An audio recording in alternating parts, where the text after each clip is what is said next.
أعوذ بالله من الشيطان الرجيم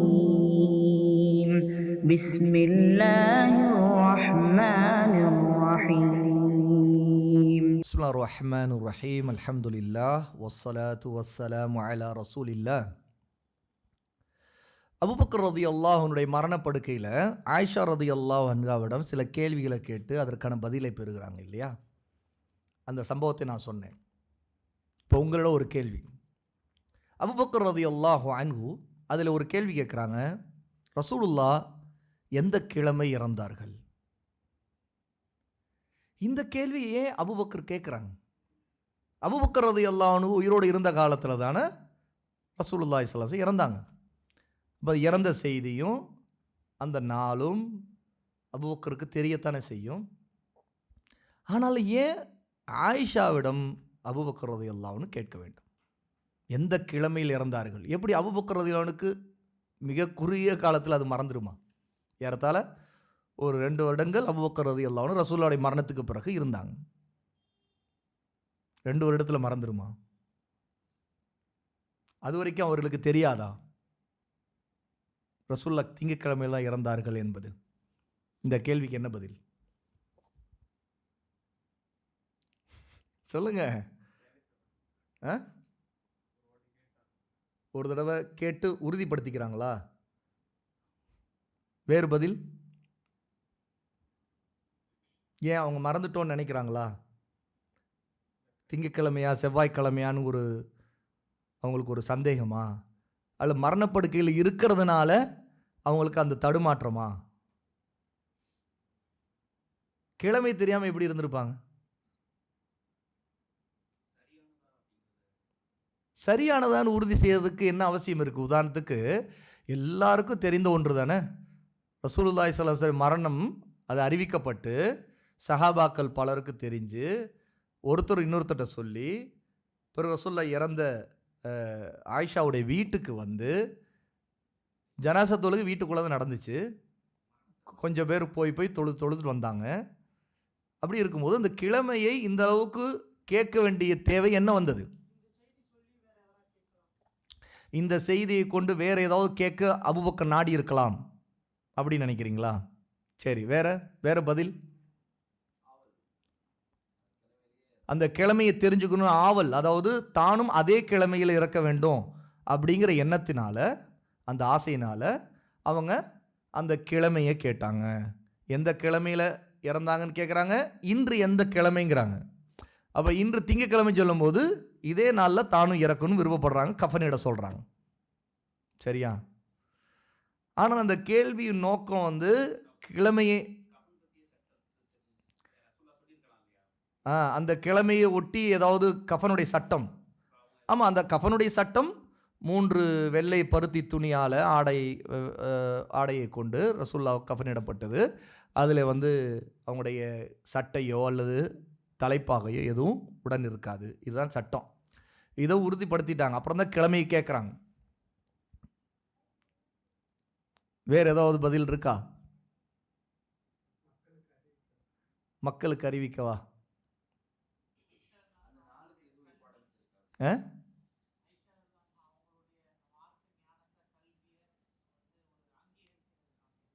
ஆயிஷா ரலியல்லாஹு அன்ஹுடைய அந்த கல்வி, அவங்களுடைய ஞானம், அதை அங்கீகரிப்பதாகவும் அது ஆகலாம் அப்படின்னு ஒரு பதில் சொல்கிறாங்க. அல்லாஹ் மிக அறிந்தவன். இதில் ஒரு மிக முக்கியமான செய்தி இருக்குது. ஆயிஷா ரலியல்லாஹு அன்ஹாவை விட வேறு யாருக்கும் அன்றைய காலத்தில் ரசூலுல்லாஹ்வுடைய மரணத்தின் கிழமை உறுதி செய்வதற்கு யாருக்குமே அந்த ஒரு வாய்ப்பு கிடைக்கல. ஏன் அப்படின்னு கேட்டால் அவங்க தான் சொல்லி ஆகணும். அது உயிர் பிரிந்தது ஆயிஷாவுடைய வீட்டில். ஆயிஷா ரலியல்லாஹு அன்ஹா சொல்கிறாங்க, ரசூலுல்லாஹ்வுடைய உயிர் பிரியும் போது நானும் ரசூலுல்லாவும் மலக்குகளை தவிர வேறு யாரும் இல்லை அப்படின்னு. அந்த கிழமை அந்த நேரத்தை சொல்லணும் இல்லையா? அந்த நேரம் என்ன? அந்த நேரம்ங்கிறது கிழமையை வச்சு முடிவாகுது. எப்போ சூரியன் மறைஞ்சு மக்ரிப் வந்த உடனே அடுத்த நாள் தொடங்கிறது இல்லையா? அப்போது அந்த நாள், அந்த கிழமைங்கிறது எது அப்படின்னு சொல்லணும்னா ஆயிஷா ரலியல்லாஹு அன்ஹா மட்டும்தான் சொல்ல முடியும். வேறு யார் சொன்னாலும் அது உறுதிப்படுத்த முடியாது. ஏன்னா அந்த இடத்துல ஸ்பாட்டில் அவங்களாம் இல்லை. சுப்ஹானல்லாஹ். இந்த அந்தஸ்து ஆயிஷாவுக்கு மட்டும்தான் உண்டு. அபூபக்கர் கூட இல்லை. அபூபக்கர் ஆயிஷாவோட கேட்க வேண்டிய நிலையில் தான் இருக்கிறார் ரலியல்லாஹு அன்ஹு. ஏன்னா ஆயிஷா சொல்கிறாங்க, நம்ம இதே புத்தகத்தில் பின்னாடி பார்ப்போம், அவங்களுடைய தனித்துவம், அவங்களுடைய சிறப்புகளில் அல்லாஹ் அவங்களுக்கு புரிந்த நியமத்துகளில் ஒன்று, ரசூலுல்லாஹ்வுடைய உயிர் பிரியும் போது நானும் ரசூலும் மலக்குகள், அங்கே இருந்த மலக்குகளை தவிர யாரும் இல்லை அப்படின்னு, வேறு யாருக்கும் தெரியாது. ரசூலுல்லாஹ்வுடைய மரணத்தின் நேரத்தில் ஆயிஷாவோடு மட்டும்தான் இருந்தாங்க. வேறு யாரும் பக்கத்தில் இருக்கலை. அந்த நேரத்தில் உயிர் பிரியும் போது உயிர் எடுக்கக்கூடிய மலக்குகள் இருந்தாங்க. ஆயிஷாவுடைய மார்பின் மீது, நெஞ்சின் மீது சாய்ந்த நிலையில் ரசூலுல்லாஹ்வுடைய உயிரை அந்த மலக்குகள் எடுக்கிறாங்க. அப்போ 3 சாரார் தான். ஒருவர் ரசூல் ஸல்லல்லாஹு அலைஹி வஸல்லம், அந்த உயிரை எடுப்பதற்கான அந்த மலக்குகள், அங்கே இருக்கிற மனிதர்களில் கூடுதலாக இருக்கிற ஒரே ஒருத்தர் ஆயிஷா ரலியல்லாஹு அன்ஹா மட்டும்தான். ஆகவேதான் அந்த கிழமையை உறுதி செய்வதற்கு ஆயிஷா ரலியல்லாஹு அன்ஹா மட்டும்தான் அங்கே தகுதியானவர். ஆகவே இந்த கேள்வியை ஆயிஷாவிடம், தன் மகளிடம் அபூபக்கர் ரலியல்லாஹு அன்ஹு கேட்கிறார்கள். ஆகவே இந்த தீனுடைய விஷயத்தில் தீர்ப்பளிப்பதற்கு, ஆதாரத்தை உறுதி செய்வதற்கு, நான் முன்னாடி சொன்னேன் இல்லையா, ஆயிஷா ரலியல்லாஹு அன்ஹா ஒரு ஆதாரத்தை வைத்து விட்டால் அதற்கு பிறகு வேறு எந்த பேச்சும் இல்லாத அளவுக்கு அவனுடைய அந்தஸ்தை அல்லாஹ் தஆலா உயர்த்தி இருக்கிறான். அப்துல்லா இப்னு உமர் ரலியல்லாஹு அன்ஹுடைய இன்னொரு சம்பவம், மிக பிரபலமான சம்பவம், நிறைய ஹதீஸ் புத்தகங்களில் இடம்பெறக்கூடிய ஒரு சம்பவம் இது. அதாவது, இறந்தவருக்காக உறவினர்கள் அழுதால் அந்த இறந்தவர் வேதனை செய்யப்படுவார் அப்படிங்கிற ஒரு புரிதல் அப்துல்லா இப்னு உமருக்கு இருந்தது. அதை அப்துல்லா இப்னு உமர் ரலியல்லாஹு அன்ஹு சொல்லக்கூடியவங்களா இருந்தாங்க. உர்வா இப்னு அஸ்-ஸுபைர் ரஹிமஹுல்லாஹ், அவங்க ஒரு தாபி, அவங்க சொல்கிறாங்க, இப்படி அப்துல்லா இப்னு உமர் ரலியல்லாஹு அன்ஹு இறந்தவருக்காக அவருடைய குடும்பத்தார் அழுதால் அவருக்கு வேதனை செய்யப்படும் என்று இப்னு உமர் சொன்னபோது ஆயிஷா ரலியல்லாஹு அன்ஹா சொன்னார்கள், அல்லாஹ் அபு அப்துர் ரஹ்மானுக்கு அருள் புரிவானாக. அபு அப்துர் ரஹ்மான்ங்கிறது குன்யா. யாருக்கு அது? யாருக்கு? அப்துல்லா இப்னு உமர் ரலியல்லாஹு அன்ஹுடைய குன்யா அபு அப்துர் ரஹ்மான். ஏன்னா அப்துல்லா இப்னு உமருக்கு அப்துர் ரஹ்மான்ங்கிற ஒரு மகன் இருந்தார். ஆகவே அபு அப்துர் ரஹ்மான்னு சொல்லுவாங்க. ஆகவே இது வழக்கம், சலஃப்ட ஒரு வழக்கம், நேரடியாக சம்பந்தப்பட்டவருடைய பெயரை சொல்லாமல் அதிகமாக குன்யாவை கொண்டே அவங்களை அழைக்கிறது, அவங்களை பற்றி நினைவு கூறும்போது கூட அவங்களை குன்யாவை கொண்டு நினைவு கூறுவது, அது அவங்களை கண்ணியப்படுத்துவதில் வரும். பொதுவாக குன்யாங்கிறது கண்ணியப்படுத்துவதற்காக உள்ளது. ஆகவேதான் அந்த ஒரு கண்ணியம் ஒரு முஃமின் தனக்கு அல்லாஹ்விடம் கிடைக்கும் என்பதற்காக கூட, தனக்கு பிள்ளை இல்லாவிட்டால் கூட தனக்கு குன்யா வைத்துக் கொள்வது சலஃப்ட இருந்த ஒரு வழக்கம். எப்படி ஆயிஷா ரலியல்லாஹு அன்ஹாவுக்கு உம்மு அப்துல்லா அப்படிங்கிற குன்யா இருக்குது, அந்த மாதிரி நிறைய சலஃபில் என்னுடைய இமாம்களில், உதாரணத்திற்கு இப்னு தைமியா ரஹிமஹுல்லாஹ், அவங்களுக்கு குழந்தைகள் தான், அவங்களுக்கு குன்யா இருக்குது. இமாம் புகாரிக்கு குழந்தைகள் தான், அவங்களுக்கு குன்யா இருக்குது. இமாம் புகாரியுடைய குன்யா என்ன? அபு அப்துல்லா. சரி, ஆயிஷா ரலியல்லாஹுடைய குன்யா உம்மு அப்துல்லா. இமாம் புகாரி ரஹிமஹுல்லாஹ் அவங்களுக்கு அபு அப்துல்லான்னு குன்யா வைத்து கொண்டாங்க. ஆனால் அவங்களுக்கு திருமணம் கூட ஆகலை. சரியா? ஆகவே அபு அப்துர் ரஹ்மானுக்கு அல்லாஹ் அருள் புரிவானாக.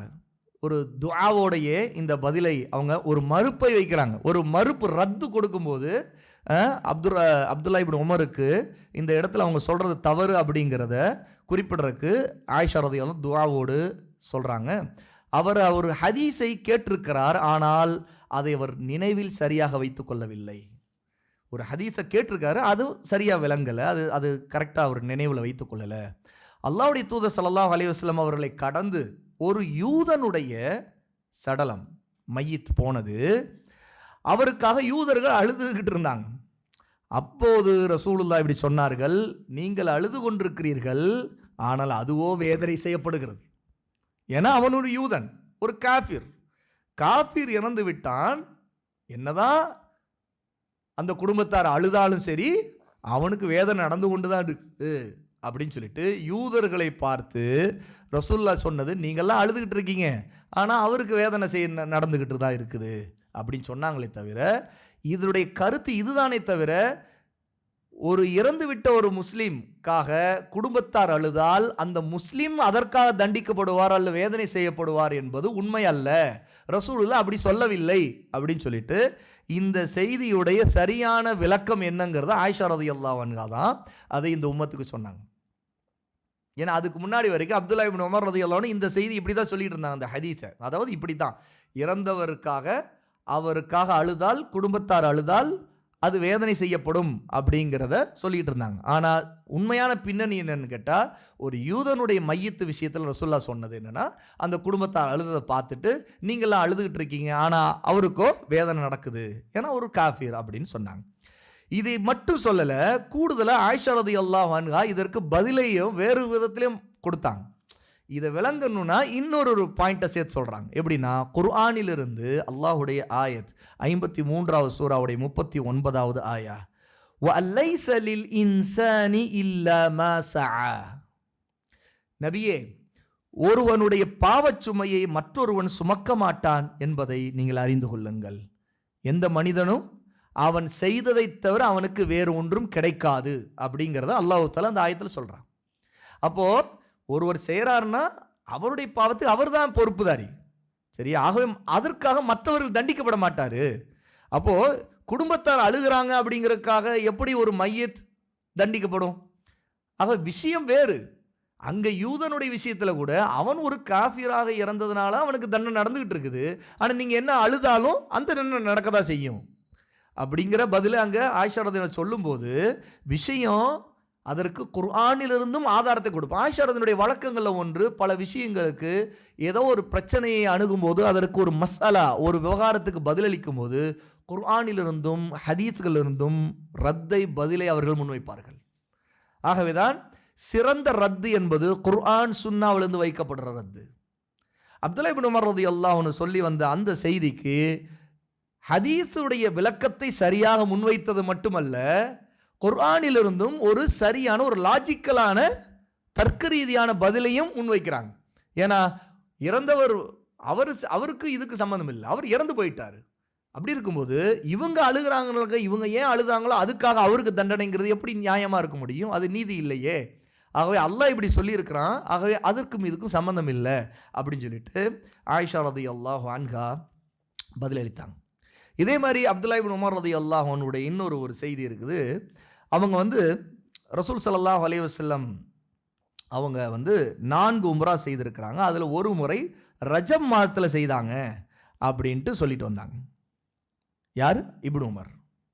இது சம்மந்தமான செய்தி ஆயிஷா ரலியல்லாஹு அன்ஹாவுக்கு வந்தது. இப்னு உமர் ரலியல்லாஹு அன்ஹு, அல்லாஹ் மன்னிப்பானாக, நபி அவர்கள் உம்ராக்கள் செய்யும் போது நானும் கூடவே இருந்தேன். ரஜப் மாதத்தில் அவர்கள் உம்ரா செய்ததே இல்லை. இதை தெளிவுபடுத்தினாங்க. ரசூலுல்லாஹ் உம்ரா செய்ததில் எப்போதுமே நான் இருந்திருக்கிறேன் கூட அந்த உம்ராக்களையெல்லாம், ஆனால் ரஜப் மாதத்தில் அவங்க உம்ரா செய்தது இல்லை, அதற்கு எந்த ஆதாரம் இல்லை அப்படின்னு. இந்த செய்தியும் சஹீஹ் முஸ்லிமில் இடம்பெறுது. 2406வது செய்தியாக இடம்பெறுது. இதற்கு முந்தைய செய்தியும் சஹீஹ் முஸ்லிம் 1696வது செய்தியாக இடம்பெறுது.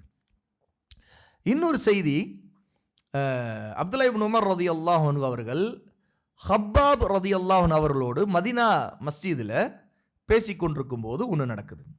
ஹப்பாப் ரலியல்லாஹு அன்ஹு அப்துல்லா இப்னு உமர் அவர்களே, அபூ ஹுரைரா கூறுவதை நீங்கள் கேள்விப்படலையா அப்படின்னு ஒரு விஷயத்த சொல்கிறாங்க. என்ன சொல்கிறார் அவர் அப்படின்னு இப்னு உமர் கேட்குறாங்க. ஒரு முஸ்லீமுடைய ஜனாசாவில் கலந்து கொண்டு தொழுகையில் பங்கெடுத்தவருக்கு ஒரு கீராத் நன்மையும், கபர்ஸ்தான் வரைக்கும் கொண்டு போய் அடக்கம் செய்வதிலும் ஒருத்தர் கலந்து கொண்டால் அவருக்கு 2 கீராத் நன்மையும் கிடைக்கும் அப்படின்ட்டு ரசூலுல்லாஹ் சொன்னார்களாமே அப்படின்னு அபூ ஹுரைரா சொல்கிறாரு அப்படின்ட்டு ஹப்பாப் அப்துல்லா இப்னு உமர்கிட்ட சொல்கிறாங்க. இதை கேட்ட உடனேயே அப்துல்லா இப்னு உமர் ரலியல்லாஹு அன்ஹு, ஹதீஸுகளை சொல்கிறதுல அபூ ஹுரைரா ரொம்ப தாராளமாக போகிறார் போல தெரியுது, எதற்கும் இது சம்பந்தமாக உறுதிப்படுத்திக்கணும். இது வரைக்கும் அப்துல்லா இப்னு உமர் இப்படி ஒன்று கேட்டதே இல்லை, சரியா? அப்போது ஒருத்தருடைய ஜனாசாவில் கலந்துக்கிட்டா, தொழுகையில் கலந்து கொண்ட ஒரு கீராத்தும், கபர்ஸ்தான் வரைக்கும் போய் அடக்கம் செய்தால் 2 கீராத் நன்மையும் கிடைக்குங்கிறது அப்துல்லா இப்னு உமருக்கு தெரியாத விஷயம். இதை உறுதி செய்யணுமே, எதற்கும் நீங்கள் ஆயிஷா ரலியல்லாஹு அன்ஹாவோட கேட்டு வாங்க, பக்கத்தில் தானே இருக்கிறாங்க, போங்க அப்படின்னு சொல்லிட்டு ஹப்பாபை அனுப்பி வைக்கிறாங்க. உடனே ஹப்பாப் ரதியல்லாஹு அன்ஹு ஆயிஷா ரதியல்லாஹு அன்ஹுகிட்ட போகிறாங்க. அப்போது அது வரைக்கும் அப்துல்லா இப்னு உமர் மஸ்ஜிது நபவியிலேயே இருந்துக்கிட்டு இருக்கிறாங்க. இப்போ என்ன நடக்குதுன்னு கேட்டால், அடுத்து ஹப்பாப் ஆயிஷாவிடம் போய் இந்த விஷயத்தை, அபூ ஹுரைரா அறிவித்த விஷயத்தை, இந்த ஹதீஸ் உண்மையா, இது சம்பந்தமான என்ன செய்தி, இப்படி ரசூலுல்லாஹ் சொன்னாங்களாமே, உங்களுக்கு தெரியுமா அப்படின்ட்டு கேட்குறாங்க. அப்போது ஆயிஷா சொல்கிறாங்க, அபூ ஹுரைரா சொன்னது அப்படியே உண்மை, அதுதான் உண்மை அப்படின்னு சொல்லி அனுப்பி வைக்கிறாங்க. உடனே ஹப்பாப் இப்னு உமர்கிட்ட வந்து ஆயிஷாவே சொல்கிறாங்க, ஆமாங்க அந்த மாதிரி நன்மை இருக்குதாமே அப்படின்னு சொல்லிட்டு, அபூ ஹுரைரா சொல்லியிருக்கிறது அதுதான் அப்படின்னு சொல்லிட்டு அந்த ஹதீஸை தான் அபூ ஹுரைரா அறிவிச்சிருக்கிறாரு. இது கேட்ட உடனே இப்னு உமர் ரலியல்லாஹு அன்ஹு தன்னுடைய கையில், அப்போ வந்து அவர் மஸ்ஜிதில் உட்கார்ந்துருக்கும் போது சின்ன சின்ன பொடிக்கற்கள் மஸ்ஜிதில் இருக்கும். ஏன்னு கேட்டால் அங்கே வந்து நம்மை மாதிரி கார்பெட்டு அல்லது டைல்ஸ் அல்லது பாய் எதுவுமே இருக்காது அங்கே மஸ்ஜிது நபவியில். அந்த காலத்தில் ரசூலுல்லாஹ்வுடைய மஸ்ஜிதுடைய நிலை அதுதான். அப்போ அங்கே இருக்க சின்ன சின்ன பொடிக்கற்களாக ஹப்பாப் வர வரைக்கும் தூக்கி வீசி கொண்டு விளையாடிட்டு இருந்திருக்கிறாங்க. அப்போ கையில் அந்த பொடிக்கற்கள் சில இருக்கிறத தூக்கி பூமியில் ஓங்கி அடிச்சுட்டு இப்னு உமர் சொல்கிறாங்க, நான் நிறைய அதிகமான கீராத்துகளுடைய நன்மைகளெல்லாம் நழுவ விட்டுட்டேனே, இந்த ஹதீஸ் எனக்கு தெரியாமல் போச்சே. ஏன்னா இந்த நன்மை, இவ்வளோ நன்மை இருக்குது அப்படின்னா ஜனாசாவை பின்தொடர்ந்து கபர்ஸ்தான் வரைக்கும் போய் அடக்கம் செய்துட்டு அந்த 2 கீராத் நன்மைகளை நான் அடைஞ்சிருக்கலாமே. ஒரு கீராத் நன்மைங்கிறது எவ்வளவு, யார் சொல்கிறது? ஒரு கீராத் நன்மை அப்படிங்கிறது எவ்வளவு நன்மை, அளவு என்ன அதுக்கு? உஹது மலை அளவுக்கான நன்மை தான் ஒரு கீராத்துடைய நன்மை. உஹது மலை எவ்வளோ பெரிதாக இருக்குது, அவ்வளோ பெரிய அளவுக்கான நன்மையை ஒருவர் ஜனாசால கலந்து கொள்வது, தொழுகையில், அதே மாதிரி கபர்ஸ்தானுக்கு போய் அடக்கம் செய்வதிலும் கலந்து கொண்டார், 2 உஹது மலை அளவுக்கான நன்மை, 2 கீராத் நன்மைகளை ஒருவர் அடைவார். அவள் இப்னு உமர் ரலியல்லாஹு அன்ஹு ரொம்ப கவலைப்பட்டுட்டு கையில் வச்சுருந்த கல்லை தூங்கி மண்ணில் அடிச்சுட்டு, இவ்வளோ காலமாக இந்த நன்மையை அறியாமல் போயிட்டோமே அப்படின்னு சொல்லிட்டு வருத்தப்படுறாங்க. அப்போது இந்த இடத்துல உறுதி செய்கிறதுக்கும் இங்கே ஆயிஷாவுடன் கேட்கணும். அப்துல்லா இப்னு உமர் ரலியல்லாஹு அன்ஹு கேட்குறது இதில் மிக முக்கியமான விஷயம். ஏன்னா அபூ ஹுரைராவுக்கு அடுத்து நிறைய ஹதீஸ்களை அறிவித்த சஹாபி அப்துல்லா இப்னு உமர் ரலியல்லாஹு அன்ஹு. ஆண்களில் ஹதீஸ்களில் அதிகம் அறிவித்தவர்கள் முதல் 3 பேரில் அப்துல்லா இப்னு உமர் ரலியல்லாஹு அன்ஹு வருவாங்க. அதுவும் இல்லாமல் அப்துல்லா இப்னு உமர் ரலியல்லாஹு அன்ஹு எப்போதுமே ரசூலுல்லாஹ்வுடைய எந்த ஒரு அமலையும் அதை அறிந்துட்டா, ஒரு ஹதீஸை தெரிஞ்சிட்டா உடனே அது அமல் செய்யணும் அப்படிங்கிறதுல எந்த சஹாபியை விட முதலிடத்தில் இருக்கிறோம். எந்த அளவுக்குன்னு கேட்டால், இபாதத்து அடிப்படையில் ஒரு சுன்னாவாக இல்லாத விஷயங்களை கூட ரசூலுல்லாஹ் ஒரு ஆதத்தா, ஒரு பழக்கமா, ஒரு மனிதனுக்கு இருக்கக்கூடிய யதார்த்தமான விஷயங்கள்னு சில இருக்கும் இல்லையா, சாப்பிடுவதில் ஒன்றை விரும்பி சாப்பிட்றது, சரியா, இந்த மாதிரி, அல்லது இந்த மாதிரி சில விஷயங்களை சாதாரணமாக மனிதனுக்கு இருக்கக்கூடிய இயல்பான விஷயந்தான், அதை கூட ரசூலுல்லாஹ் செய்கிறாங்கன்னா அதை தானும் செய்வாங்க. பயணத்தில் ரசூலுல்லாஹ் ஒரு இடத்துல யதார்த்தமாக இஸ்திஞ்சா செய்யறதுக்காக, அதாவது சிறுநீர் கழிப்பதற்காக ரசூல் ஸல்லல்லாஹு அலைஹி வஸல்லம் ஒரு இடத்துல வந்தாங்க. அந்த வழி கடக்கும்போது ஒரு இடத்துல போய் சிறுநீர் கழித்துட்டு வந்தாங்க அப்படின்னா, அந்த வழியாக கடந்து போகும்போது அப்துல்லா இப்னு உமர் ரலியல்லாஹு அன்ஹு தனக்கு சிறுநீர் வருதோ இல்லையோ, ரசூலுல்லாஹ் அங்கே உட்கார்ந்தாங்க, யூரின் போவாங்க, அங்கே தான் போனாங்கன்னு சொல்லிட்டு இவங்களும் போய் உட்காந்துட்டு வருவாங்க. அந்த அளவுக்கு ஆதத்தை கூட பின்பற்றக்கூடிய, அதாவது பழக்க வழக்கங்களை கூட, ரசூலுல்லாஹ்வுடைய பழக்கங்களை கூட பின்பற்றக்கூடியவர் அப்துல்லா இப்னு உமர் ரலியல்லாஹு அன்ஹு. அவங்க கூட ஆயிஷாவோட கேட்டு உறுதி செய்துக்கணும். ஒன்று நமக்கு தெரியல, அபூ ஹுரைரா சொல்றாரு, ஆனால் இதை இன்னும் கேட்டு உறுதி செய்துக்கலாம் அப்படின்னா ஆயிஷாவிட்ட போய் கேட்போம். அப்போ இந்த இடத்துல ஒரு முக்கியமான செய்தி இருக்குது. என்ன தெரியுமா? என்னது? அபூ ஹுரைரா அறிவித்திருக்கிறார், இப்னு உமருக்கு தெரிஞ்சிருச்சு. ஆனால் இதை உறுதி செய்வதற்கு ஆயிஷாவிடம் ஆள் அனுப்புகிறார், ஹப்பாபை அனுப்புகிறார் ரலியல்லாஹு அன்ஹு. இப்போ இதில் ஒரு ஆயிஷாவுடைய மிகப்பெரிய அந்தஸ்து தெரியுது. என்னது? என்ன அது? கொஞ்சம் சிந்திச்சு பாருங்க. அபூ ஹுரைரா அறிவித்த ஒரு செய்தியை உறுதி செய்வதற்கு ஆயிஷாவிடம் கேட்கப்படுகிறது என்றால் ஆயிஷாவுடைய அந்தஸ்து எப்படிப்பட்டது? இல்முல, ஹதீஸ்களை பற்றி அறிவுல. அபூ ஹுரைரா ரலியல்லாஹு அன்ஹு 5000க்கும் மேற்பட்ட ஹதீஸ்களை அறிவித்து முதலிடத்தில் இருக்கக்கூடியவர். அவருடைய அறிவும், அவருடைய அறிவு, அவர் மூலமாக அறிவிக்கப்பட்ட ஹதீஸ்களை கூட உறுதி செய்கின்ற அறிவு ஆயிஷாவுக்கு உண்டுன்னு அப்துல்லா இப்னு உமர் கருதுறார். எண்ணிக்கையால் நமக்கு கிடைத்து பதிவு செய்யப்பட்ட ஹதீஸ்களுடைய எண்ணிக்கை 2000 சில்லறை தான் ஆயிஷா மூலமா. ஆனால் 5000க்கு மேற்பட்ட செய்திகள் அபூ ஹுரைரா மூலமா கிடைத்திருந்தும் அபூ ஹுரைரா மூலமாக கிடைக்கிற ஒரு செய்தி கூட உறுதி செய்வதற்கான இல்மு யார்கிட்ட இருக்கும்னு நினைக்கிறார்? அப்துல்லா இப்னு உமர் ஆயிஷாவிடம் இருக்கும் நினைக்கிறார். ஆயிஷாட்ட கேளுங்க, அம்மாட்ட கேளுங்க, அவங்க சொல்லிட்டாங்கன்னா ஓகே தான் அப்படின்னு. அந்த அளவுக்கு ஆயிஷா ரலியல்லாஹு இந்த இடத்துல அபூ ஹுரைராவோட ஒரு படி மேலே வந்து அபூ ஹுரைரா ஒன்றை சொன்னான்னா அது உண்மைதான் சொல்ற அளவுக்கு உறுதி செய்வதற்கு சர்டிஃபிகேட் கொடுக்கறதுக்கு ஆயிஷாவிடம் தான் சஹாபாக்கள் திரும்பி இருக்கிறாங்க. இப்னு உமர் போன்ற சஹாபாக்கள் திரும்பி இருக்கிறாங்க. எந்த அளவுக்கு சுன்னா அல்லாததை கூட ரசூலுல்லாஹ்வுடைய ஆதத்தை கூட பழக்கத்தை கூட எடுத்து பின்பற்றக்கூடிய ஒரு சஹாபி ஆயிஷாட்ட கேட்டால் சரியா இருக்கும் அப்படின்னு நினைச்சாங்க. அதுதான் ஆயிஷா ரலியல்லாஹுடைய இல்முடைய ஒரு மலை அளவுக்கு தனியாக ஒரு இமயம் மாதிரி தனித்து நிற்கிற ஒரு இல்மு அவங்களுடையது. இன்னொரு செய்தி இருக்குது. இமாம் அஹ்மது ரஹிமஹுல்லா அவங்க தங்களுடைய முஸ்னதில் சொல்லக்கூடிய பதிவு செய்யக்கூடிய ஒரு செய்தி அதில் பதிவு செய்து அப்துல்லா இப்னு உமர் ரலியல்லாஹு அன்ஹு அவங்க ரசூலுல்லாஹி ஸல்லல்லாஹு அலைஹி வஸல்லம் சொன்னதாக மாதங்கள் அப்படின்னா 29 நாள்களை உடையது தான் அப்படின்னு நான் சொல்ல கேட்டிருக்கிறேன் அப்படின்ட்டு இப்னு உமர் அறிவித்தாங்க. ஒரு மாதம்ங்கிறது 29 தான் அப்படின்னு இப்னு உமர் ஒரு தடவை சொல்கிறாங்க. ஆனால் 29 அல்லது 30 பிறைகள் எப்படியும் இருக்கலாம், சரியா? 29லையும் முடியலாம் ஒரு மாதம், அல்லது 30ஆகவும் ஆகலாம். இப்படி செய்தி யார் சொல்கிறாங்க? இப்னு உமர் சொல்கிறாங்க. இதே ஆயிஷா ரலியல்லாஹு சொன்ன உடனே ஆயிஷா சொல்கிறாங்க, அபு அப்துர் ரஹ்மானுக்கு அல்லாஹ் அருள் புரியட்டும், கருணை காட்டட்டும், சில மாதங்கள் என்பது தான் சரி, எல்லா மாதங்களும் இல்லை, ரசூலுல்லாஹ் அப்படி சொல்லலை. சில மாதங்கள் 29 இருக்கும், சில மாதங்கள் 30ஆக இருக்கும் அப்படி. இதை சொன்ன உடனே இப்னு உமர் சரிதான், அம்மா சொன்ன சரிதான் அப்படின்னு சொல்லிட்டு அதை ஏற்றுக்கொண்டாங்க அப்படிங்கிற செய்தியும் இமாம் அஹ்மது ரஹிமஹுல்லா பதிவு செய்கிறாங்க. இந்த மாதிரி நிறைய விஷயங்கள், குறிப்பாக பெண்கள் சம்பந்தப்பட்ட சில சட்டங்கள் ஆயிஷா ரலியல்லாஹு அன்ஹா மூலமாக தெரிய வந்திருக்கிறதும் இருக்குது. இமாம் அபூ தாவூத் ரஹிமஹுல்லா அவங்க தங்களுடைய ஹதீஸ் கிதாபில் ஒரு செய்தியை பதிவு செய்கிறாங்க.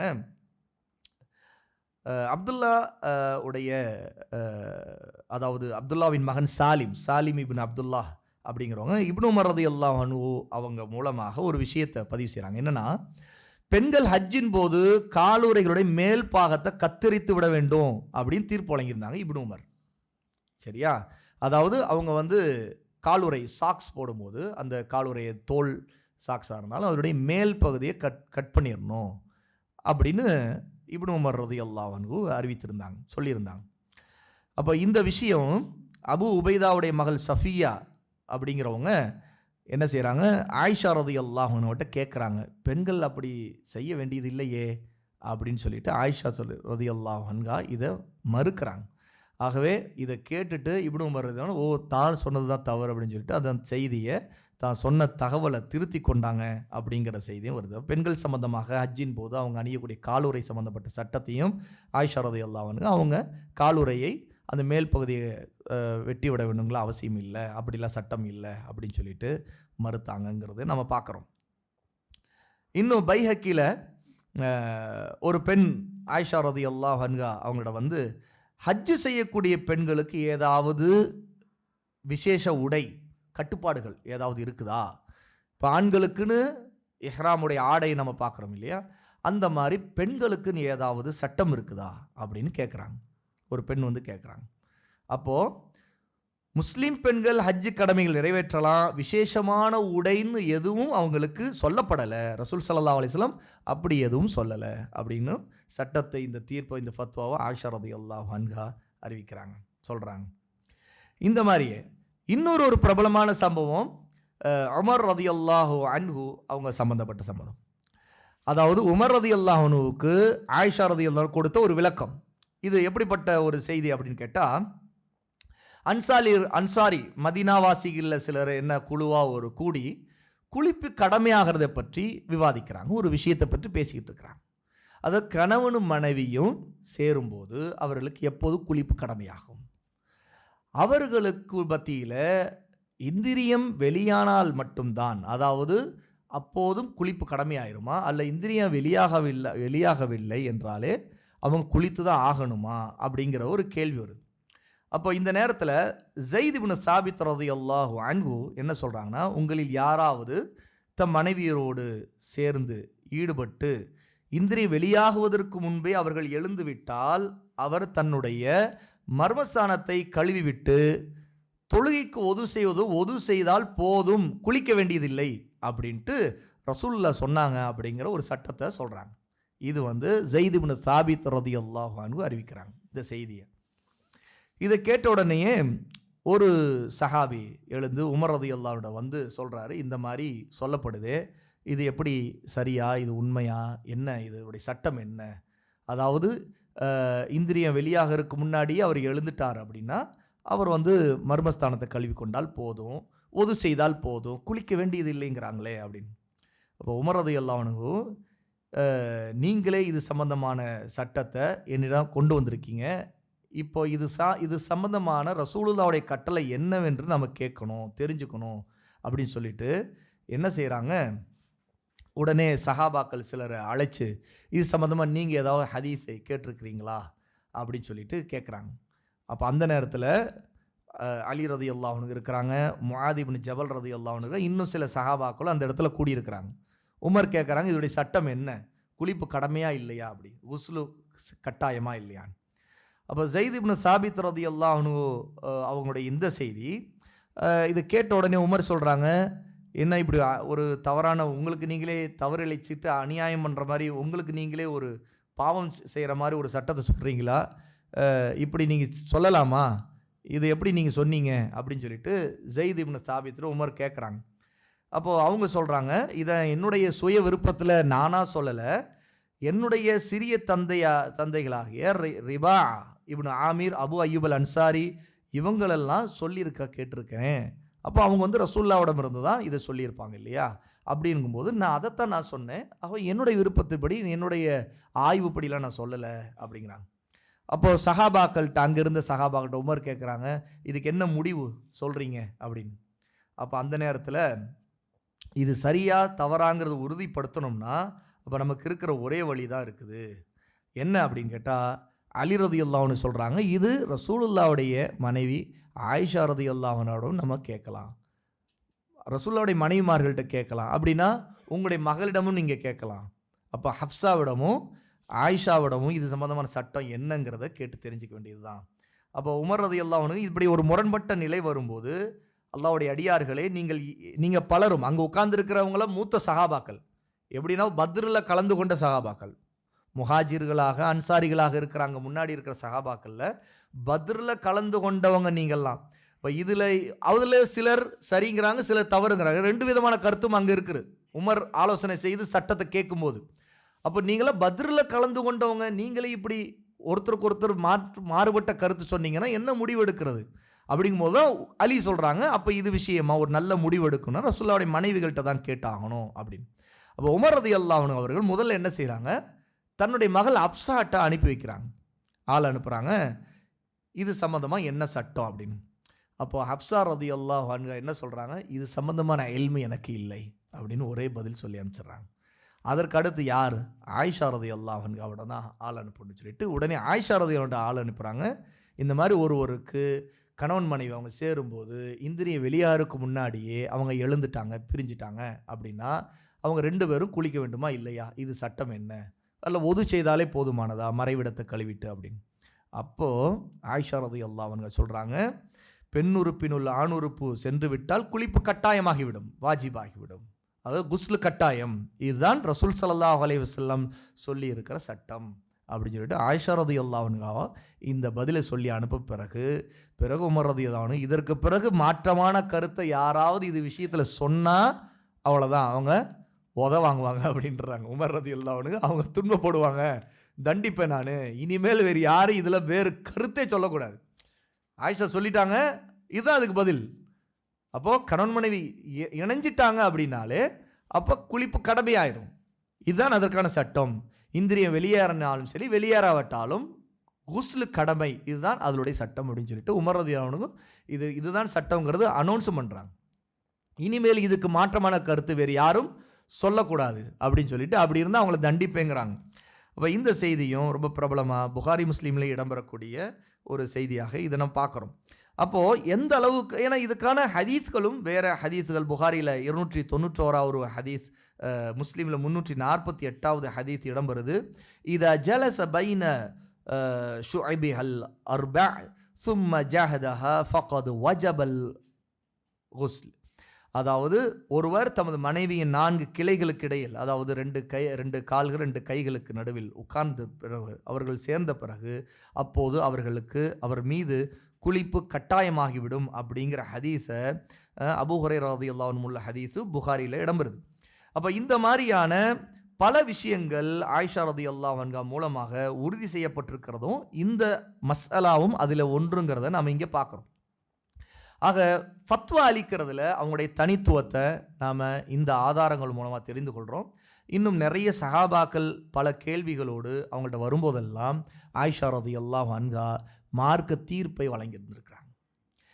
இதிலிருந்து நாம் பல அவங்களுடைய தனித்துவங்களை இந்த நம்ம எடுத்துக்கொண்டிருக்கிற புத்தகத்திலிருந்து இந்த ஆசிரியர் முஸ்தபா மௌலானா ரஹிமஹுல்லா அவங்க பல தனித்துவங்களை ஒரு 40 பாயிண்ட்டை தொகுத்திருக்கிறாங்க. நம்ம அதைத்தான் பக்கம் 55 நாம் வரிசையாக பார்க்க இருக்கிறோம். இன்றைய நாளில் நம்ம அந்த ஒவ்வொரு தனித்துவத்தையும் இன்ஷா அல்லாஹ் பார்த்து முடிக்கலாம். முதலாவது, ஆயிஷா ரலியல்லாஹு அன்ஹா அவங்களுடைய தனித்துவத்தில் ஒன்று, நபி ஸல்லல்லாஹு அலைஹி வஸல்லம் அவங்களுடைய மனைவிமார்களில் அவங்க மட்டும்தான் கன்னிப்பெண். ரசூலுல்லாஹி ஸல்லல்லாஹு அலைஹி வஸல்லம் மற்ற எல்லா மனைவிமார்களும் ஏற்கனவே விதவையானவர்களாக அல்லது விவாகரத்து பெற்றவர்களாகத்தான் இருந்திருக்கிறாங்க. அல்லாஹு தஆலா ரசூலுல்லாஹுக்கு கன்னிப்பெண்ணாக வழங்கிய மனைவி அன்னை ஆயிஷா ரலியல்லாஹு அன்ஹா மட்டும்தான். அந்த அளவுக்கு அல்லாஹு தஆலா அவங்களை தேர்ந்தெடுத்தான். இரண்டாவது, அவங்களுடைய ஒரு தனித்துவம், ரசூலுல்லாஹுடைய மனைவிமார்கள்லேயே இந்த உலகத்தை விட முதல்ல நபி தான் முக்கியம் அப்படிங்கிறதுல முதல்ல தேர்வு செய்த ஒரு தனித்தன்மை. அப்படிப்பட்ட ஒரு ஈமானுக்கு ரசூலுல்லாஹும் ஆயிஷாவை அதில் விரும்பிய ஒரு இடம்ங்கிறது ஆயிஷா ரலியல்லாஹு அன்ஹா கிடைக்கிற ஒரு தனித்தன்மை. இதற்கு ஒரு வரலாறே இருக்குது. ரசூலுல்லாஹுடைய மனைவிமார்கள் எல்லாம் ஒரு தடவை ரசூலுல்லாஹ்வோட மாதாந்திர அந்த வீட்டு செலவுகளுக்கு தங்களுக்கு இருக்கக்கூடிய தங்களுக்கு கொடுக்கப்படுவது பற்றுவதில்லை, அதாவது போதுமானதாக இல்லை. ஆகவே செலவினங்களுக்காக கூட்டி கொடுக்க சொன்னாங்க. ஆனால் ரசூலுல்லாஹ்வுக்கு அந்த வசதி இல்லை தன்னுடைய எல்லா மனைவிமார்களுக்கு. அப்போது இந்த சம்பவம் நடக்கும்போது 9 மனைவிமார்கள் உயிரோடு இருக்கிறாங்க. அத்தனை பேரும் ரசூலுல்லாஹ்விடம் செலவுகளுக்கு, குடும்ப செலவுக்கு அதிகமாக கொடுங்க, இன்னும் கொஞ்சம் அதிகமாக வேண்டும், ஏன்னா ரொம்ப கஷ்டமாக இருக்குது. ஏன் அந்த கஷ்டம் அவங்களுக்கு? ஏன்னா அவங்களுடைய உணவுக்கே கஷ்டம் இருந்தது. இந்த உணவுக்கு கஷ்டங்கிறதை பற்றி ஹதீஸ்களில் நீங்கள் பார்த்தீங்கன்னா ஒரு விஷயம் தெரியும். அந்த ஹதீஸ்களை அறிவித்தது அதிகமாக ஆயிஷா ரலியல்லாஹு அன்ஹா தான். ஏன்னா 2 மாதங்கள் வரை கூட என்னுடைய வீட்டில் அடுப்பெரியாமல் இருந்திருக்குங்கிற அந்த செய்தியை ஆயிஷா தான் அறிவிச்சிருக்கிறாங்க. அப்போது உணவுக்கு சமைக்க முடியாத அளவுக்கு, வீட்டில் எதுவுமே இல்லாத அளவுக்கு, பல நேரங்களில் பசியோடு இருக்கிற நிலை.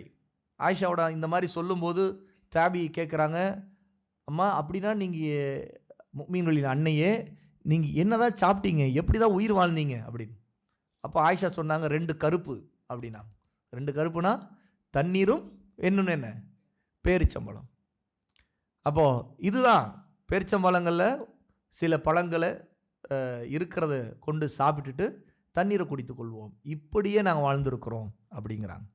அப்போ அந்த மாதிரி ஒரு சிரமமான ஒரு காலகட்டத்தில் ஆயிஷா ரலியல்லாஹு அன்ஹா மட்டும் இல்லை, ரசூலுல்லாஹுடைய மனைவிமார்கள் எல்லோருமே கடுமையான வறுமையில், வீட்டு தேவைகள் பூர்த்தியாகாத ஒரு இடத்துல, ஒரு நிலையில் இருந்த காலம்.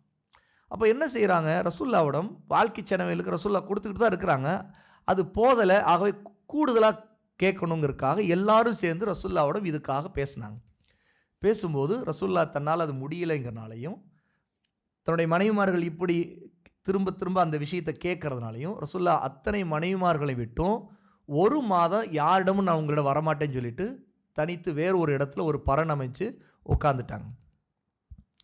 அப்போ இந்த நேரத்தில் ஒரு செய்தி பரவிச்சு, ரசூலுல்லாஹ் தன்னுடைய மனைவிகள் அத்தனை பேரையும் தலாக் விட்டுட்டாங்க, விவாகரத்து செய்துட்டாங்கன்னு சொல்லிட்டு ஒரு வதந்தி பரவுச்சு. அப்போது இந்த வதந்தி பரவ ஆரம்பித்து இது உமர் ரலியல்லாஹு அன்ஹு, அபூபக்கர் ரலியல்லாஹு அன்ஹு இவங்களுக்கெல்லாம் செய்தியாக வந்த பிறகு இது என்ன உண்மையா அப்படின்னு சொல்லிட்டு அபூபக்கரும் உமரும் ரசூல்லாவை சந்திக்க விரும்பி அந்த பரனில் வந்து ரசூல்லாவோட பேசுவதற்காக அவங்க இருந்த அறைக்கு வர விரும்பி அனுமதி கேட்டாங்க. அப்போ இந்த நேரத்தில் இந்த பிரச்சனை நடந்துக்கிட்டு இருந்துச்சு. அப்போது ரசூலுல்லாவுடைய மனைவிமார்கள் எல்லாரும் கூடி ஒரு இடத்துல ரசூல்லாவோட உட்கார்ந்துக்கிட்டு இந்த மாதிரி எங்களுக்கு கொடுங்கன்னு கேட்டுக்கிட்டு இருக்கிறாங்கங்கிற செய்தி. அப்போ உமர் ரலியல்லாஹு அன்ஹு முதல்ல அபூபக்கர் வராங்க, வீட்டிற்கு உள்ளே வர அனுமதி கேட்குறாங்க. இன்னும் அனுமதி தரப்பட்டிருக்கல. அவள் உள்ள பேச்சுவார்த்தை நடந்துகிட்டு இருந்துச்சு. அடுத்து உமரும் காத்துக்கிட்டு இருக்கிறார். அப்புறம் அனுமதி கொடுக்குறாங்க. அனுமதி கொடுத்த பிறகு 2 பேரும் உள்ளே வந்துட்டாங்க.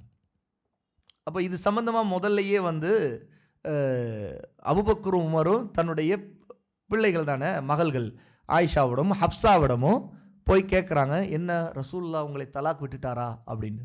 ஏன்னா ரசூலுல்லாஹ் பிரிஞ்சு தனியாக இருக்கிறாங்க, எல்லா மனைவிகளை விட்டு ஒதுக்கிட்டாங்க. 1 மாதம் நான் யார்கிட்டும் வரமாட்டேன் அப்படின்னு சொல்லிட்டு. அது உண்மையா அப்படின்னு.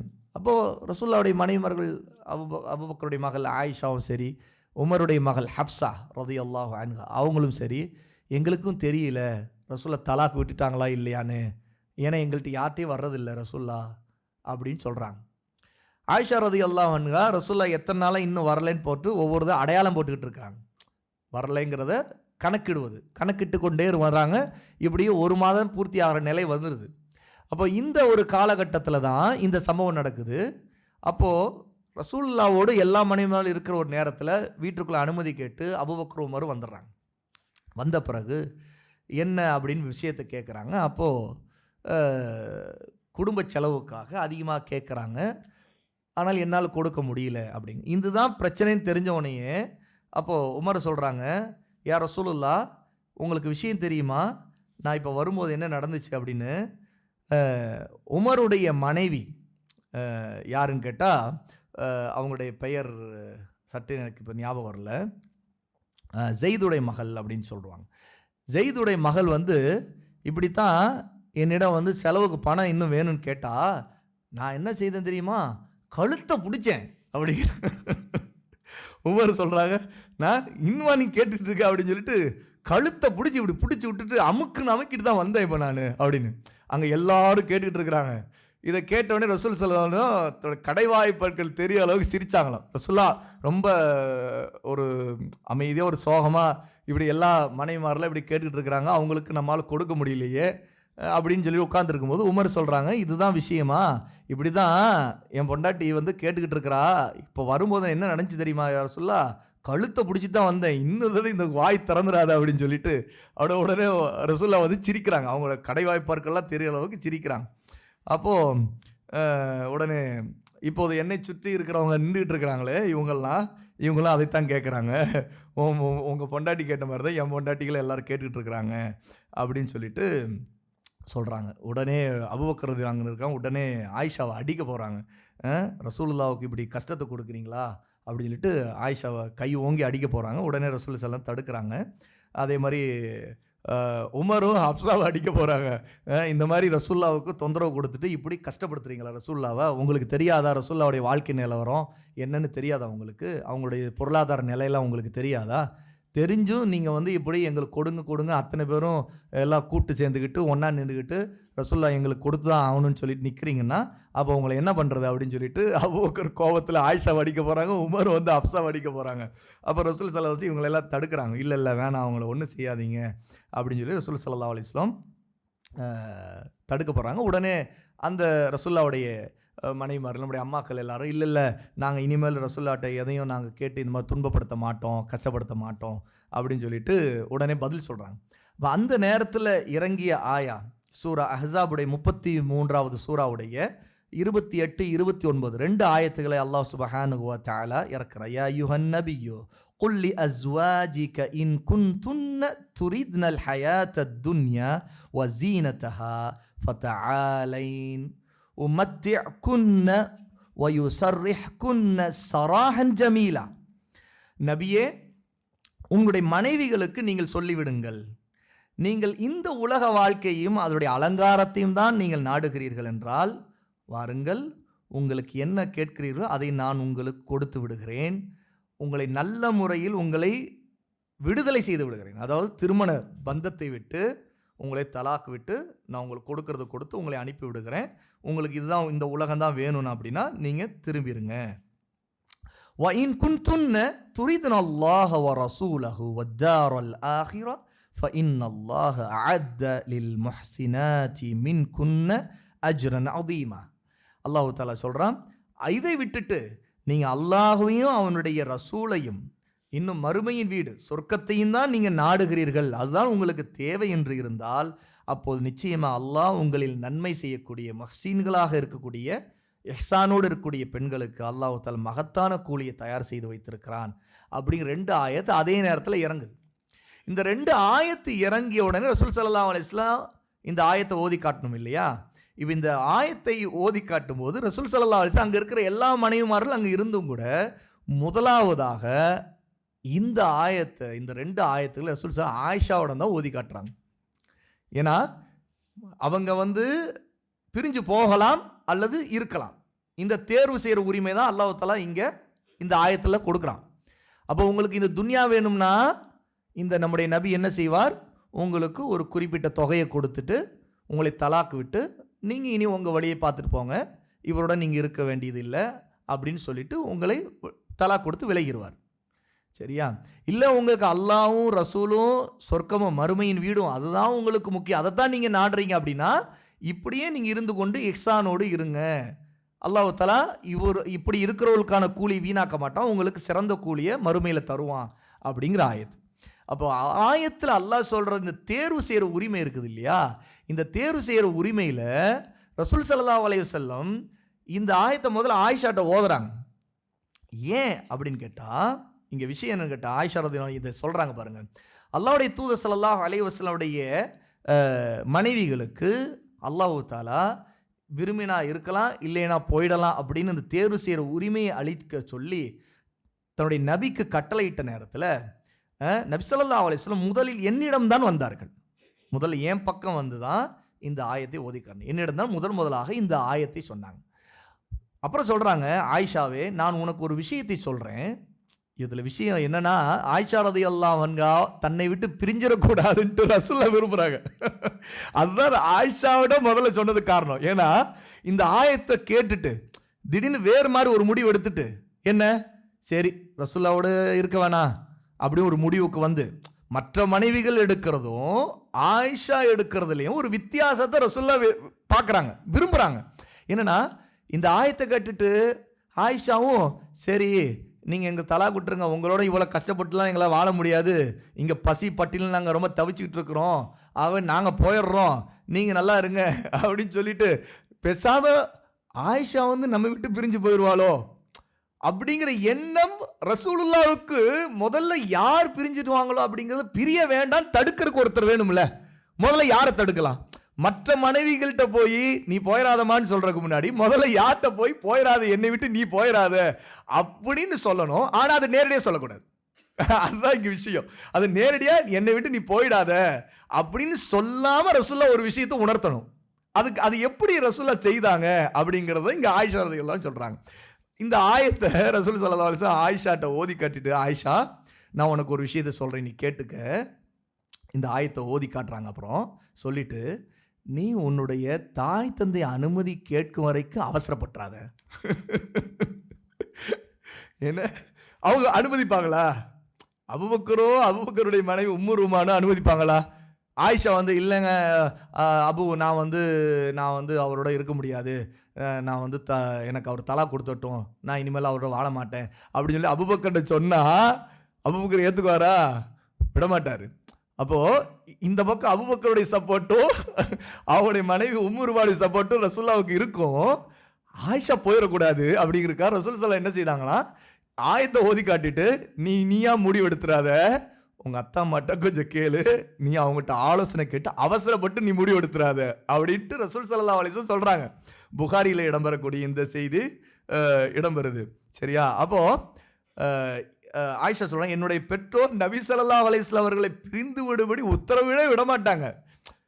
ஒரு காலம் எங்கள் அத்தாவும் அம்மாவும் சரி நீ உனக்கு உன் பிரியப்படி தான், நீ வேணா விட்டுருமா, அப்போ சரி தலாக்கு விட்டுறட்டும், நீ பிரிஞ்சு வந்துரு, வீட்டுக்கு வந்துரு அப்படின்னு சொல்லிடுவாங்களா?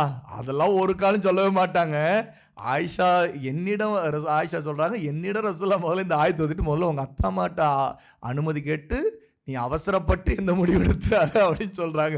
அப்போது இதை கொண்டு என்ன இங்கே உணர்த்தப்படுதுன்னா, ரசூல் ஸல்லல்லாஹு அலைஹி வஸல்லம் ஆயிஷாவை ரொம்ப அவ்வளோ விரும்பினாங்க. தன்னோடு இருக்கணும், தன்னுடைய கஷ்டத்தில் தான் பங்களிக்க முடியலைங்கிறதுக்காக தன்னை விட்டு ஆயிஷா போயிடக்கூடாது அப்படின்ட்டு ரசூல் ஸல்லல்லாஹு அலைஹி வஸல்லம் இந்த மாதிரி ஒரு சூசகமாக தன்னை விட்டு போயிடக்கூடாது உணர்த்தினாங்க. இதை வந்து ஆயிஷா புரிஞ்சுக்கிட்டாங்க.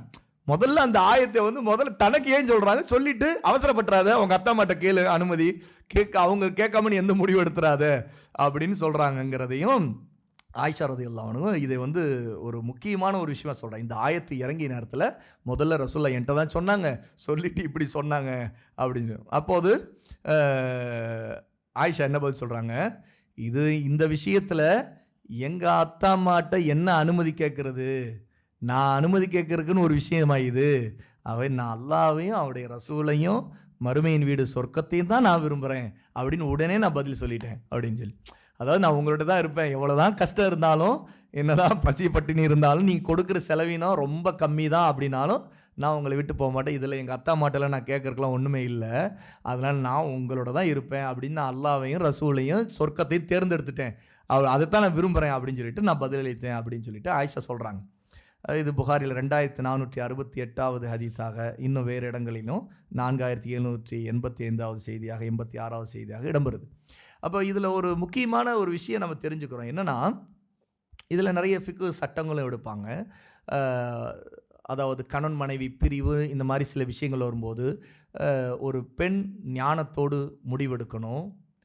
அந்த ஞானத்தில் மறுமையை நோக்கமாக கொண்டு தான் முடிவெடுக்கணும். பல நேரங்களில் சில உலக ரீதியான குறைபாடுகளுக்காக நாம் நல்ல ஒரு கணவனோடு உள்ள வாழ்க்கை, அதாவது அஹ்லாக்காலும் தீனாலும் சிறந்த கணவரோடு இருக்கும்போது அவரோடு இருக்கக்கூடிய உலக ரீதியான குறைபாடுகள், வீட்டில் வசதி இல்லை, அல்லது வீடு அவர் நமக்கு பிடிச்சி கொடுத்துருக்கிற வீடு அவ்வளோ சரியில்லை, அல்லது வந்து வீட்டில் ஏசி இல்லை, இந்த மாதிரி ஏதாவது ஒரு சில குறைபாடுகள், உலக ரீதியான குறைபாடுகள் இருக்குது இல்லையா, அந்த குறைபாடுகளை எல்லாம் பார்த்து ஒரு பெண் முட்டாள்தனமாக முடிவெடுக்கக்கூடாது. அப்போ ஆயிஷா ரலியல்லாஹு இந்த தாயிடமிருந்து இதுன்னு கேட்டால் சிறந்ததை தேர்ந்தெடுக்கிறது. அதற்கு எவ்வளோ கஷ்டம் வந்தாலும் ஒரு சிறந்த கணவனை விட்டுட்டு அதுவா இதுவான்னு வந்தால் நாம் கணவரை தான் தேர்ந்தெடுக்கணும். ஏன்னா கணவன் சிறந்தவனாக இருக்கிறான், மிகச்சிறந்த சாலிகான மனிதராக இருக்கிறான் அப்படின்னா நம்ம அவனை தான் தேர்ந்தெடுக்கணும்.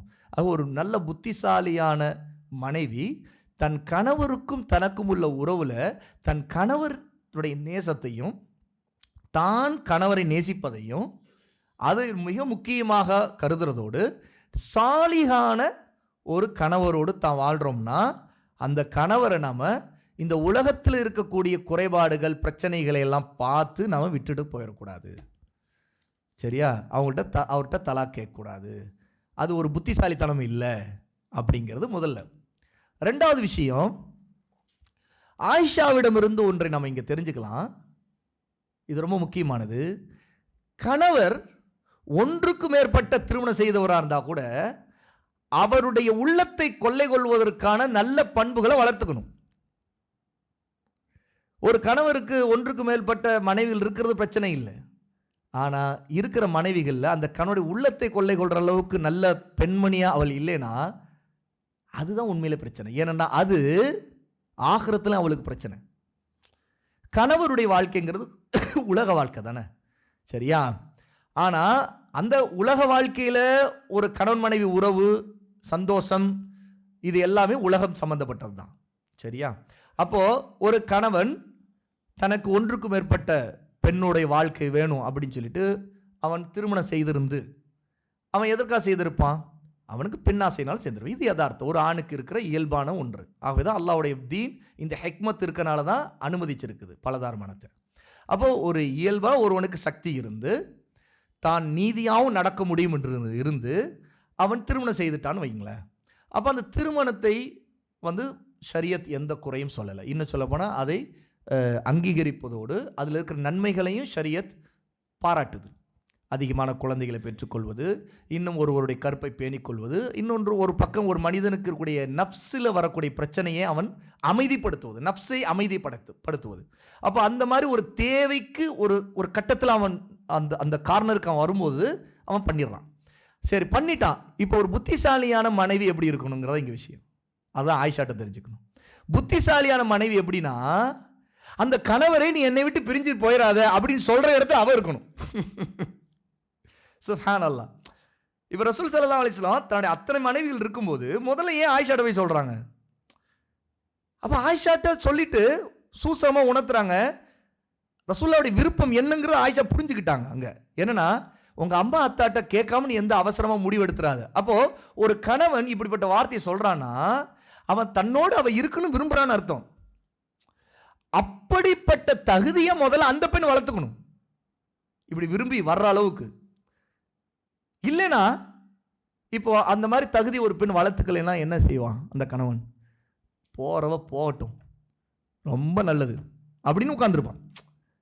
அவ போகட்டும் அப்படித்தானே இருப்பான் யதார்த்தம். ஏன்னா அவனுக்கு அவளோடு உள்ள வாழ்க்கையில் சந்தோஷம் இல்லை, அல்லது அவளுடைய சில குணாதிசயங்கள், அவளுடைய பேச்சு, அவளுடைய நடவடிக்கைனா கணவனை அணுகும் விஷயத்தில் கணவனுக்கு செய்ய வேண்டிய பணிவிடை, அல்லது கணவனிடம் வெளிப்படுத்த வேண்டிய கண்ணியம், இப்படி பல விஷயங்கள் இருக்குது. ஒரு ஆணை திருப்திப்படுத்துதல்ங்கிறது நிறைய பெண்களிடம் இருக்கக்கூடிய ஒரு முட்டாள்தனமான ஒரு புரிதல். என்னென்னா, ஆணை திருப்திப்படுத்துதல்னா ஆணுக்கும் பெண்ணுக்கும் இருக்கக்கூடிய இயற்கையான உறவு, உடல் சார்ந்த உறவில் திருப்திப்படுத்துவது மட்டும்தான் ஆணை தன்னுடைய கணவரை திருப்திப்படுத்துவதில் அவன் முழுக்க சந்தோஷம் அடைஞ்சிருவான்னு நினைச்சா அது ஒரு முட்டாள்தனமான நம்பிக்கை.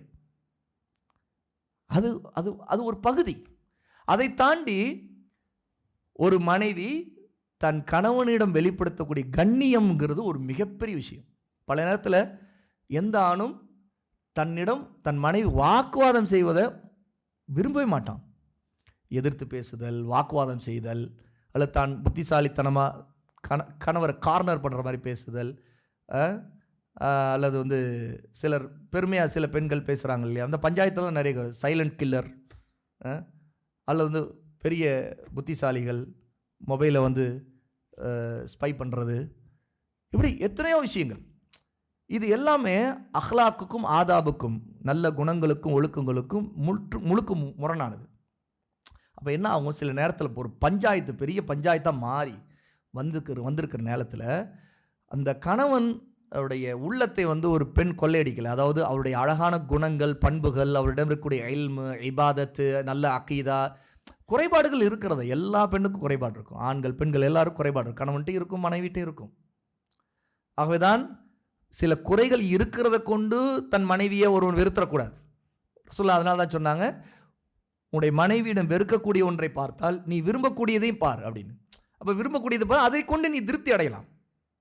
ஏன்னா ஒரு பெண் விலா எலும்பால் படைக்கப்பட்டவள். விலா எலும்பு கோணலாகத்தான் இருக்கும், அதை முழுக்க நிமிர்த்த முடியாது. அப்படி நிமிர்த்தனும் நினைத்தால் அதை உடைத்து விடுவாய். அதுதான் தலாக் அப்படின்னாங்க ரசூலுல்லாஹ். அதான் பிரிவு, விவாகரத்து.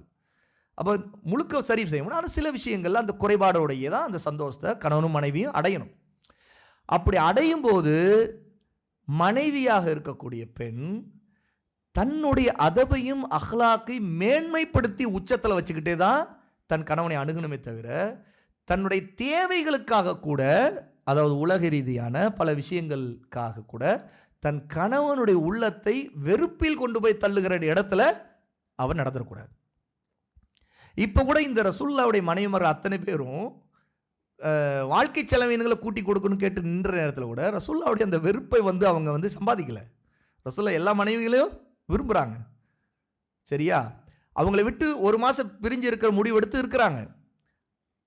அதுலேயும் இந்த ஆயத்தை அல்லாஹ் இறக்கின பிறகு ரசூலுல்லாஹ் யா அய்யுஹன் நபி குல்லி அஸ்வாஜிக், உங்களுடைய மனைவிமார்களுக்கு நீங்கள் சொல்லுங்கள் நபியே அப்படின்னு இந்த ஆயத்தை இறங்கிய உடனே ரசூல் ஸல்லல்லாஹு அலைஹி வஸல்லம் குல்லி அஸ்வாஜிக்க, உங்கள் மனைவிகளுக்கு நீங்கள் சொல்லுங்கன்னு முதல்ல யார்கிட்ட போய் சொல்றாங்க?